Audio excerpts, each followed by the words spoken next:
Hello everyone, welcome back to our channel. Today I am starting with chemistry chapter 2 atomic structure। आज sir ने सबसे पहले हमें recap दिया था। रिकैप को हम सुन लेते हैं क्योंकि सारी चीज़ें तो मुझे आती थी, क्योंकि होमवर्क के सारे क्वेश्चन मैंने सही कर लिए थे, तो मैंने बस इसे सुना है, लिखा नहीं है। और रिकैप में नहीं लिखती हूँ, जहाँ से क्लास स्टार्ट होती है वहीं से लिखना शुरू करती हूँ। आज हमारा लेक्चर 10 चल रहा है एटॉमिक स्ट्रक्चर का। अभी तक हमें बोहर मॉडल हमने पढ़ लिया है और kinetic energy, potential energy, total energy के बारे में से रिलेशंस पढ़वा रहे थे, और ये सब लास्ट क्लास में हो चुका था। तो उसका फाइनल फार्मूला शीट, क्या कह सकते हैं, फार्मूला इंपॉर्टेंट लिखवा रहे थे सर।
फिर सर ने हमें क्लासिकल वर्सेस क्वांटम मैकेनिक्स समझाई, जिसमें हमें ये पता चला कि क्लासिकल मैकेनिक्स में हमारे पास ईच वैल्यू मतलब ऑल वैल्यूज़ होती हैं, लेकिन क्वांटम मैकेनिक्स में सिर्फ सिलेक्टेड वैल्यूज़ होती हैं, जैसे 1 2 3 4 5, जिन्हें हम काउंट कर सकें या कह सकते हैं इंटीग्रल वैल्यूज़ होती हैं। और सर ने हमें ये भी बताया कि रदरफोर्ड वाला जो मॉडल है वो क्लासिकल मैकेनिक्स पे डिपेंड करता है। उसमें जो न्यूटन के लॉ हैं वो वैलिड होते हैं, जैसे कि न्यूटन का फर्स्ट लॉ, एडिशन, सब्सट्रैक्शन, ये सब वैलिड होता है। लेकिन जो बोहर बोहर का मॉडल है वो क्वांटम मैकेनिक्स पे बेस्ड है, और उसमें इंटीग्रल वैल्यूज़ ही होती हैं, जैसे 1.5 1.6 ये सारी वैल्यू नहीं होगी, 1 के बाद सीधा 2 ही मिलेगी। सर ने हमें 1 से 2 3 एग्ज़ाम्पल लेके समझाया था। एक लड़की थी जिसका नाम था अक्षिता, वो वाटर से अमन को मार रही है। वाटर हम कोई भी अमाउंट में ले सकते हैं, 1.1 1.2 लीटर, पर जो अमन है वो अक्षिता को पत्थर से मार रहा है। पत्थर को हम गिन सकते हैं, जैसे कि 1 2 3। तो जो अमन है वो क्वांटम मैकेनिक्स को फॉलो कर रहा है और अक्षिता क्लासिकल मैकेनिक्स को। और सर ने स्टेयर्स वाला भी समझाया था। उसके बाद सर ने एक और एग्ज़ाम्पल दिया था, जैसे कि बचपन में हम सब ने स्लाइडर वाले पे झूला होता है, जिसमें एक तरफ सीढ़ियाँ होती हैं और दूसरी तरफ स्लीप कर सकते हैं हम लोग। तो जो स्लाइडर वाली में सीढ़ियाँ होती हैं उन्हें हम गिन सकते हैं, लेकिन स्लीप में हम आधा पौना इतना आ सकते हैं। लेकिन सीढ़ी तो हम एक चढ़ेंगे या दो चढ़ेंगे, आधी या पौनी सीढ़ी चढ़ी नहीं जा सकती।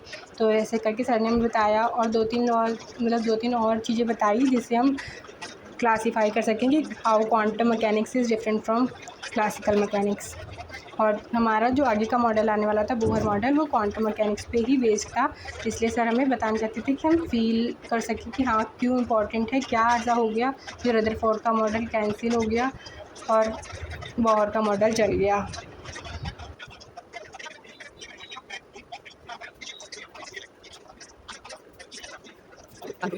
उसके बाद कुछ इश्यूज़ के कारण मैंने लेक्चर 11 और 12 नोट नहीं की, रिकॉर्ड नहीं किए। फिर हमने लेक्चर 13 रिकॉर्ड किया है, जिसमें सर ने एक क्वेश्चन दिया है और कहा है कि अगर ये क्वेश्चन तुम कर लेते हो तो समझो तुम्हारी लास्ट क्लास पूरी रिवाइज्ड है। और इस क्वेश्चन का मैंने लगभग सही आंसर निकाल लिया था, क्योंकि विदाउट कैलकुलेटर मेरी वैल्यू थोड़ी आगे पीछे आई थी, लेकिन हाँ वो सही है क्योंकि अप्रॉक्सीमेटली आस-पास ही आ रही थी।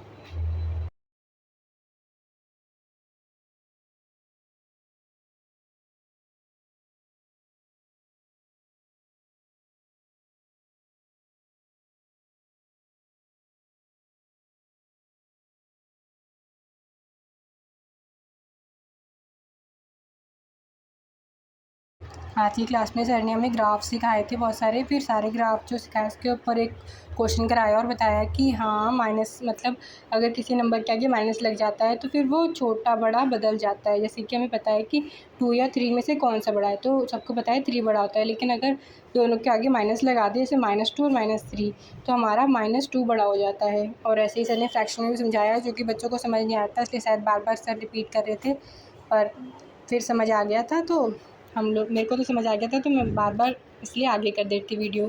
ये सर ने बोला कि ग्राफ स्ट्रेट लाइन में कराए जाएंगे, पर जैसा कि मैं ड्रॉपर हूँ तो मुझे आता है ये, और स्ट्रेट लाइन मैंने पढ़ रखा है, तो ये सारे ग्राफ मुझे ईज़िली आ जा रहे थे और मैं ठीक ठीक ग्राफ बना ले रही थी और क्वेश्चन के आंसर भी सही से दे पा रही थी।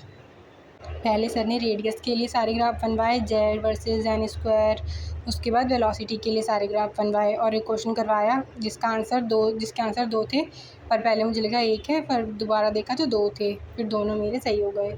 फिर हमने अपनी इनऑर्गेनिक केमिस्ट्री के लिए जिस सीरीज़ को मैं फ़ॉलो करती हूँ और मुझे बहुत खुशी हो रही है ये कहते हुए कि पी ब्लॉक जैसे चैप्टर को भी मैंने बहुत ईज़िली कंप्लीट कर लिया, क्योंकि मैम 15-15 मिनट्स में बहुत कुछ करा देती हैं, हमें एहसास नहीं होता कि हमने बहुत कुछ पढ़ लिया है। लेकिन अब मेरे को आज कहते हुए बहुत खुशी हो रही है कि मेरी पूरी इनऑर्गेनिक कंप्लीट हो चुकी है 45 डेज़ में, और रोज़ मैं 15 मिनट ही पढ़ती हूँ, इतना ज़्यादा पढ़ती भी नहीं हूँ। और इसके नोट्स मैंने लिख रखे हैं सारे, क्योंकि बार मैं वीडियोज़ देखना प्रेफर नहीं करती, नोट्स बना के उसी को पढ़ना ज़्यादा अच्छा लगता है मुझे। और केमिस्ट्री के लिए एनसीईआरटी तो बहुत इम्पॉर्टेंट है, इसलिए मैं रात को रोज़ थोड़ी देर बुक रीडिंग करती हूँ। तो आज मैंने बायोमॉलिक्यूल्स पढ़ा है, क्योंकि लोग ज़्यादातर मानते हैं कि जो बायोमॉलिक्यूल्स है वो एक थ्योरी वाला चैप्टर है जिससे हम बुक रीडिंग से ही मतलब अच्छा कर सकते हैं, और इसमें ऐसा कुछ न्यूमेरिकल नहीं है जो कि टीचर हमें कुछ समझाए। पर हाँ, इसकी मैं वीडियो भी देखूँगी, पर आज मैंने पहले इसकी रीडिंग कर ली है।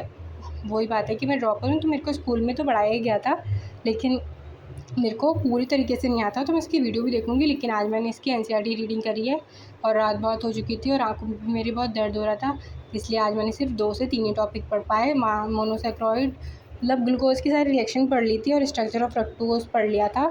कल हम लोग लैक्टोज़ और माल्टोज़ का स्ट्रक्चर पढ़ेंगे। ओके, तो thank you for watching my video, like share subscribe my channel, thank you.